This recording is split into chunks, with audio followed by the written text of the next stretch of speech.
Hello friends, आप सबका आपके अपने चैनल कोविन लेक्चर्स में एक बार फिर से स्वागत है। तो कैसे हो आप सब? उम्मीद करता हूं आप सब अच्छे होंगे और आप सबकी बोर्ड परीक्षा की तैयारी भी अच्छे से चल रही होगी। तो कक्षा 10 सामाजिक विज्ञान के महत्वपूर्ण प्रश्न उत्तर की सीरीज में आज हम शुरू कर रहे हैं आपकी कक्षा 10 की लोकतांत्रिक राजनीति के महत्वपूर्ण प्रश्न उत्तर की क्लासेस। हमने इतिहास विषय की क्लासेस पहले से शुरू कर रखी है, साथ ही साथ आपकी विज्ञान और गणित विषय की महत्वपूर्ण प्रश्न उत्तर की सीरीज चल रही है। वो सब क्लासेस आप चैनल की प्लेलिस्ट पर जाकर आराम से देख सकते हैं। आज की इस क्लास में हम बात करेंगे लोकतांत्रिक राजनीति के अध्याय 1 सत्ता की साझेदारी के महत्वपूर्ण परीक्षा उपयोगी प्रश्न की। तो हम बात कर रहे हैं इधर राजस्थान बोर्ड की। किसकी बात कर रहे हैं? राजस्थान बोर्ड की जो ब्लूप्रिंट जारी की गई है, राजस्थान बोर्ड के द्वारा जो ब्लूप्रिंट जारी की गई है उसके तहत ये चैप्टर कितने अंकों का है? ये चैप्टर आपके 4 अंकों का है। इस चैप्टर से कितने प्रश्न पूछे जाएंगे? कुल 3 प्रश्न पूछे जाएंगे, जिसमें एक एक नंबर के 2 प्रश्न और एक प्रश्न 2 नंबर का, यानी कि एक वस्तुनिष्ठ यानी एमसीक्यू अवसद वाला प्रश्न, एक अति लघु उत्तरात्मक और एक 2 नंबर का आपका लघु उत्तरात्मक प्रश्न पूछा जाएगा। तो इसी के आधार पर हम यहाँ पर महत्वपूर्ण प्रश्नों को डिस्कस करेंगे। इस चैप्टर से कोई भी बड़ा दीर्घ उत्तरीय अथवा निबंधात्मक प्रश्न नहीं पूछा जाएगा।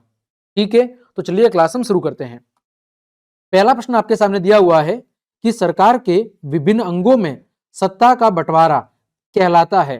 सरकार के विभिन्न अंगों के बीच में सत्ता का जो बंटवारा होता है उसे क्या कहा जाता है? तो उसे कहा जाता है सत्ता का क्षैतिज वितरण। क्या कहा जाता है? सत्ता का क्षैतिज वितरण कहा जाता है। दूसरा प्रश्न है, यूरोपीय संघ का मुख्यालय कहाँ स्थित है? यूरोपीय संघ का मुख्यालय कहां पर स्थित है? तो ये कहां पर स्थित है? तो ये स्थित है ब्रुसेल्स में। कहां पर? ब्रुसेल्स में। तीसरा है, श्रीलंका को स्वतंत्रता प्राप्त हुई। श्रीलंका को स्वतंत्रता कब प्राप्त हुई? कब हुई थी? सन 1948 में। कब हुई थी? सन 1948 में। चौथा प्रश्न है, श्रीलंका की आबादी में सबसे बड़ा हिस्सा किस प्रमुख सामाजिक समूह का है? श्रीलंका की आबादी में किस जनजाति या जाति का सबसे बड़ा हिस्सा है? तो कौन सी जनजाति है या कौन सा जाति या समुदाय जो भी है वो है आपका सिंहली समुदाय। कौन सा है? सिंहली समुदाय। प्रश्न संख्या 5, बेल्जियम में डच भाषी क्षेत्र है। बेल्जियम के अंदर डच भाषा बोलने वाले लोगों का क्षेत्र कौन सा है? तो वो है फ्लेमिश। कौन सा है? जो फ्लेमिश एरिया है वहां पर डच भाषा बोलने वाले लोग बहुत ज्यादा निवास करते हैं। छठा प्रश्न है, बेल्जियम में केंद्र और राज्य सरकार के अलावा तीसरे स्तर की सरकार होती है। बेल्जियम में केंद्र और राज्य सरकार के अलावा तीसरे स्तर की जो सरकार है वो कौन सी है? तो वो है सामुदायिक सरकार। कौन सी है? सामुदायिक सरकार। सातवां प्रश्न है, श्रीलंका में सिंहली भाषा को राजभाषा का दर्जा दिया गया।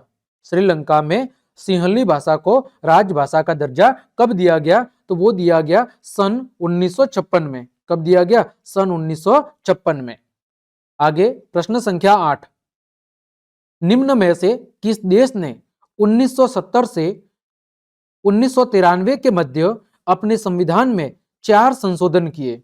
इनमें से ऐसा कौन सा देश है जिसने 1970 से लेकर 1993 के मध्य अपने संविधान के अंदर 4 बार संशोधन किया? तो वो देश है बेल्जियम। कौन सा देश है? बेल्जियम। 9वां प्रश्न है, लोकतांत्रिक देशों में देश में एकता तभी संभव है जब, लोकतांत्रिक देशों के अंदर देश में एकता तब संभव है जब, अब इसके ऑप्शन क्या है देखो, जब बहुसंख्यक समुदाय अल्पसंख्यकों पर प्रभुत्व कायम करता है, बहुसंख्यक समुदाय अल्पसंख्यकों को सत्ता में हिस्सेदार न बनाए, सभी समुदायों व क्षेत्रों की भावना का आदर किया जाए और उपयुक्त में से कोई नहीं। तो इसका जो सही जवाब है वो है ऑप्शन नंबर 100। क्या है? कि एक लोकतांत्रिक सरकार के अंदर लोगों में एकता की भावना तभी होगी जब सभी समुदायों और क्षेत्रों की भावनाओं का क्या किया जाए? आदर किया जाए। तो ये इसका सही उत्तर है। आगे बढ़े, प्रश्न संख्या 10 दिया हुआ है, निम्न में से किस देश के साथ बेल्जियम की सीमाएं नहीं लगती है? इन चारों में से ऐसा कौन सा देश है जिसके साथ बेल्जियम की बाउंड्री टच नहीं होती है? वो देश है ब्रिटेन। 11वां प्रश्न है, किसी देश में सत्ता का बंटवारा सामाजिक समूहों में होने पर सामुदायिक सरकार दिखाई देती है? किस देश में सत्ता का बंटवारा सामाजिक समूहों में होने पर सामुदायिक सरकार दिखाई देती है? तो वो कौन सा देश है? श्रीलंका। 12वां प्रश्न, किस देश में दो समुदायों के बीच पारस्परिक अविश्वास ने बड़े टकराव का रूप ले लिया? तो उस देश का नाम क्या है? श्रीलंका है। 13वां, बेल्जियम निम्न में से किस महाद्वीप का देश है? तो बेल्जियम कौन से महाद्वीप का देश है? तो बेल्जियम आपका यूरोप महाद्वीप का देश है। कौन से महाद्वीप का? यूरोप महाद्वीप का देश है। तो इस तरह हमने 13 महत्वपूर्ण एमसीक्यू डिस्कस किया है। ठीक है, 13 महत्वपूर्ण एमसीक्यू प्रश्नों को डिस्कस किया है। आगे बात करते हैं अति लघु उत्तरात्मक प्रश्न। कौन से प्रश्न? अति लघु उत्तरात्मक प्रश्न, जिनके जवाब आपको एक शब्द अथवा एक लाइन के अंदर देने होते हैं। देखो, पहला प्रश्न है सरकार के विभिन्न अंगों के नाम लिखिए। तो सरकार के 3 अंग है, विधायिका, कार्यपालिका और न्यायपालिका। सरकार के 3 अंग कौन कौन से हैं? विधायिका, कार्यपालिका और न्यायपालिका। ये सरकार के 3 अंग हैं। दूसरा प्रश्न है आपका, किस देश की सामुदायिक सरकार सत्ता के बंटवारे का बहुत ही अच्छा उदाहरण है? किस देश की सामुदायिक सरकार सत्ता के बंटवारे का अच्छा उदाहरण है? तो वो देश है बेल्जियम, जहां पर केंद्र सरकार, राज्य सरकार और एक तीसरे स्तर की सरकार और होती है, जिसे कहा जाता है सामुदायिक सरकार। अगला प्रश्न है कि सत्ता का ऊर्ध्वाधर वितरण क्या है? सत्ता का ऊर्ध्वाधर वितरण क्या है? तो उच्चतर एवं निम्नतर स्तर की सरकारों के मध्य सत्ता का विभाजन सत्ता का ऊर्ध्वाधर वितरण कहलाता है। यानी जो उच्च स्तर की सरकार है और जो निम्न स्तर की सरकार है, जब इन दोनों के बीच में सत्ता का विभाजन किया जाता है तो उसे कहा जाता है सत्ता का ऊर्ध्वाधर वितरण। ठीक। चौथा प्रश्न है आपके सामने, बेल्जियम की सामुदायिक सरकार और श्रीलंका की बहुसंख्यकवादी सरकार में अंतर स्पष्ट कीजिए। बेल्जियम की सामुदायिक सरकार और श्रीलंका की बहुसंख्यकवादी सरकार, इन दोनों के बीच में आपको एक अंतर बताना है। तो बेल्जियम की सामुदायिक सरकार का चयन एक ही भाषा बोलने वाले लोग करते हैं। बेल्जियम के अंदर जो सामुदायिक सरकार है उसका गठन कौन करता है? एक ही भाषा बोलने वाले लोग। जबकि श्रीलंका की बहुसंख्यकवादी सरकार में एक समुदाय यानी सिंहली समुदाय ही क्या रहता है? प्रमुख रहता है। यानी वहां पर जो सामुदायिक सरकार बनती है वो केवल एक भाषा बोलने वाले लोगों से बनती है। लेकिन श्रीलंका के अंदर जो बहुसंख्यकवादी सरकार है उसके अंदर एक समुदाय का ही प्रभुत्व रहता है और वो समुदाय है आपका सिंहली समुदाय। अगला प्रश्न संख्या 5, वेरी वेरी इंपॉर्टेंट, सत्ता का क्षैतिज वितरण किसे कहते हैं? तो विधायिका, कार्यपालिका एवं न्यायपालिका के बीच सत्ता के बंटवारे को सत्ता का क्षैतिज वितरण कहा जाता है। विधायिका, कार्यपालिका और न्यायपालिका के बीच में सत्ता का जो बंटवारा है उसे कहा जाता है आपका सत्ता का क्षैतिज वितरण। अगला प्रश्न संख्या 6 है, नियंत्रण और संतुलन की व्यवस्था किसे कहते हैं? प्रश्न क्या है? नियंत्रण और संतुलन की व्यवस्था किसे कहते हैं? तो वह व्यवस्था जिसमें सरकार का प्रत्येक अंग एक दूसरे को नियंत्रित करता है, जिससे सत्ता का संतुलन स्थापित बना रहता है, ऐसी शासन व्यवस्था को कहते हैं आपके नियंत्रण और संतुलन की व्यवस्था। एक ऐसी व्यवस्था जिसमें सरकार का प्रत्येक अंग एक दूसरे को क्या करता है? नियंत्रित करता है और जिसकी वजह से सत्ता का संतुलन स्थापित बना रहता है, ऐसी शासन व्यवस्था को कहते हैं नियंत्रण और संतुलन की व्यवस्था। अगला प्रश्न संख्या 7, लोकतंत्र में सत्ता की साझेदारी क्यों आवश्यक है? लोकतंत्र में सत्ता की साझेदारी क्यों जरूरी है? तो सत्ता की साझेदारी संघर्ष की भावनाओं को क्या करता है? कम करती है। सत्ता की जो साझेदारी होती है वो संघर्ष की भावनाओं को कम करती है तथा प्रजातांत्रिक भावनाओं के क्या है? अनुकूल है। यानी सत्ता की साझेदारी का मतलब है कि एक ऐसी सत्ता जिसमें सभी समुदाय, धर्म, जाति का क्या हो? योगदान हो, ताकि संघर्ष की जो संभावना है वो कम हो और जो प्रजा की भावनाएं हैं उनके अनुकूल क्या हो? शासन व्यवस्था उपलब्ध हो। 8वां प्रश्न है, बहुसंख्यकवाद कायम करने के लिए श्रीलंका सरकार द्वारा उठाए गए एक कदम का उल्लेख करो। बहुसंख्यकवाद को कायम रखने के लिए, जीवंत रखने के लिए श्रीलंका की सरकार के द्वारा जो कदम उठाया गया है उसका एक उदाहरण देना है। तो उसका एक उदाहरण है कि 1956 में श्रीलंका की सरकार ने सिंहली को एकमात्र क्या कर दिया, राजभाषा घोषित कर दिया। इससे यह पता चलता है कि जो सिंहली समुदाय श्रीलंका के अंदर बहुसंख्यकवाद है, उसके प्रभुत्व को ही श्रीलंका सरकार बनाए रखना चाहती है। प्रश्न संख्या 9, 1950 और 1960 के दशकों के बीच ब्रुसेल्स में दो समुदायों के बीच प्रखर समस्या क्या थी? वो समस्या क्या थी? भाषाई विविधता। भाषा को लेकर जो विविधता पाई जाती थी वो सबसे बड़ी समस्या थी। प्रश्न संख्या 10, बेल्जियम में कौन सी भाषा बोलने वाले लोग समृद्ध व ताकतवर रहे हैं? तो बेल्जियम के अंदर फ्रेंच भाषा बोलने वाले जो लोग हैं वो समृद्ध और ताकतवर रहे हैं। प्रश्न संख्या 11, बेल्जियम को समाज की जातीय बनावट की दृष्टि से कितने भागों में बांटा जा सकता है? ठीक है, बेल्जियम को समाज की जो जातीय बनावट है उसकी दृष्टि से कितने भागों में बांटा जा सकता है? तो कितने भागों में बांट सकते हैं? 4 भागों में। एक है राजधानी क्षेत्र ब्रुसेल्स, दूसरा है फ्रेंच भाषी क्षेत्र बेलोनिया, तीसरा है डच भाषी क्षेत्र फ्लेमिश और चौथा है जर्मन भाषी क्षेत्र।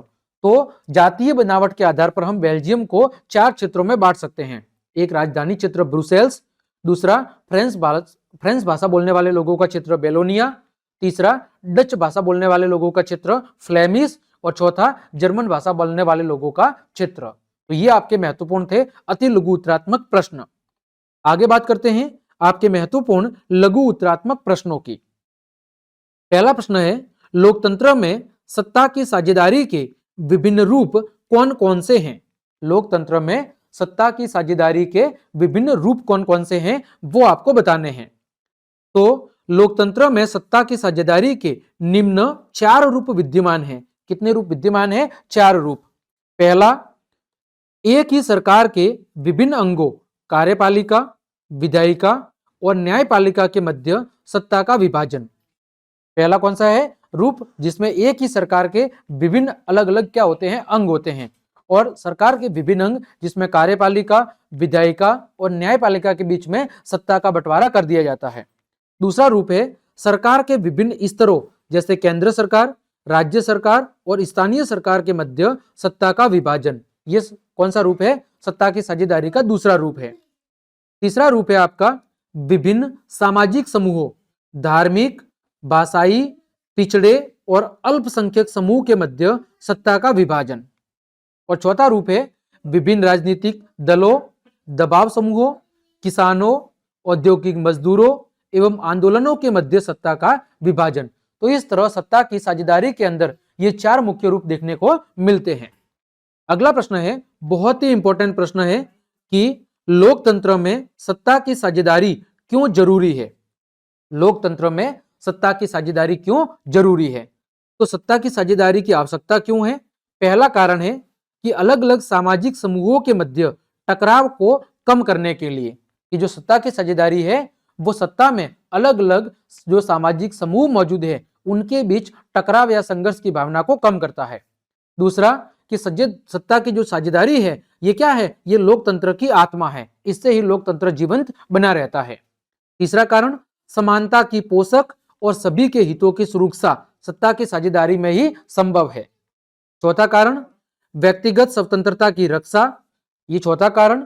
पांचवा, स्थानीय स्वशासन का विकास और छठा कारण है योग्य एवं कुशल शासन व्यवस्था। इन सभी कारणों की वजह से ही लोकतंत्र के अंदर सत्ता की साझेदारी क्या है? जरूरी है। अब प्रश्न आता है कि आखिर सत्ता की साझेदारी का अर्थ क्या है? प्रश्न क्या है कि सत्ता की साझेदारी का अर्थ क्या होता है? तो सत्ता की साझेदारी अलग अलग समूहों में सत्ता के बंटवारे की प्रक्रिया है। क्या है? सत्ता की साझेदारी का मतलब है कि जो शासन व्यवस्था है, जो सत्ता है, उसमें अलग अलग धर्म, जाति, समुदाय सभी की क्या भागीदारी।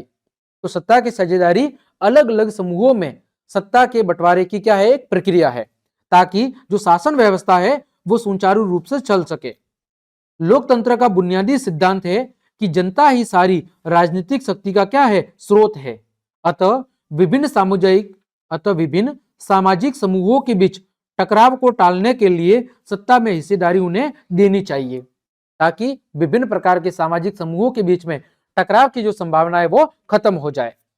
अगला प्रश्न है प्रश्न संख्या 4। श्रीलंका में तमिलों की प्रमुख मांगे क्या क्या थी? श्रीलंका के अंदर जो तमिल समुदाय था उसकी प्रमुख मांगे कौन कौन सी थी? पहली उनकी मांग थी कि तमिल भाषा को श्रीलंका की राजभाषा का दर्जा दिया जाए। दूसरी मांग थी शिक्षा और सरकारी सेवाओं में सिंहलियों के समान अवसर प्रदान किए जाए, यानी कि शिक्षा और सरकारी सेवा में जो अवसर सिंहलियों को मौजूद है वो अवसर तमिल भाषी लोग को भी दिए जाए। और तीसरी मांग थी कि तमिल बहुल क्षेत्रों को स्वायत्तता प्रदान की जाए। जो तमिल बहुल क्षेत्र है उन्हें स्वायत्तता यानी कि शासन की प्रमुख छूटें दी जाए, उनकी शासन के अंदर हिस्सेदारी निश्चित की जाए। आगे बढ़ते हैं प्रश्न संख्या 5। विभिन्न सामाजिक समूहों के मध्य सत्ता के बंटवारे के कोई दो उदाहरण दीजिए। तो पहला उदाहरण था बेल्जियम में सामुदायिक सरकार का गठन। ये क्या था? ये सत्ता के बंटवारे में अलग अलग सामाजिक समूहों का एक उदाहरण है, जिसमें बेल्जियम के अंदर एक विशेष या बहुत ज्यादा भाषा बोलने वाले लोगों के द्वारा एक सामुदायिक सरकार का गठन किया गया। अगला, भारत में सामाजिक रूप से कमजोर समुदायों व महिलाओं को विधायिका एवं सरकारी सेवाओं में आरक्षण की व्यवस्था दी गई है। भारत में भी सामाजिक रूप से कमजोर समुदाय और जो महिलाएं हैं उनको विधायिका और सरकारी सेवाओं में उन्हें एक आरक्षण का निश्चित अनुपात या प्रतिशत दिया गया है। आगे बढ़े प्रश्न संख्या 6, वेरी वेरी इंपॉर्टेंट। बहुसंख्यकवाद से क्या तात्पर्य है? उदाहरण दे। तो बहुसंख्यकवाद का आशय अल्पसंख्यकों की इच्छाओं और आवश्यकताओं की अवहेलना करते हुए बहुसंख्यक समुदाय को मन चाहे ढंग से शासन करने के अधिकार देने से है। बहुसंख्यकवाद का मतलब क्या है कि जो अल्पसंख्यक है उनकी इच्छाओं और आवश्यकताओं की अवहेलना करते हुए जो समुदाय बहुत अधिक संख्या में मौजूद हैं उनको मनमान्य ढंग से शासन करने की छूट देने से है।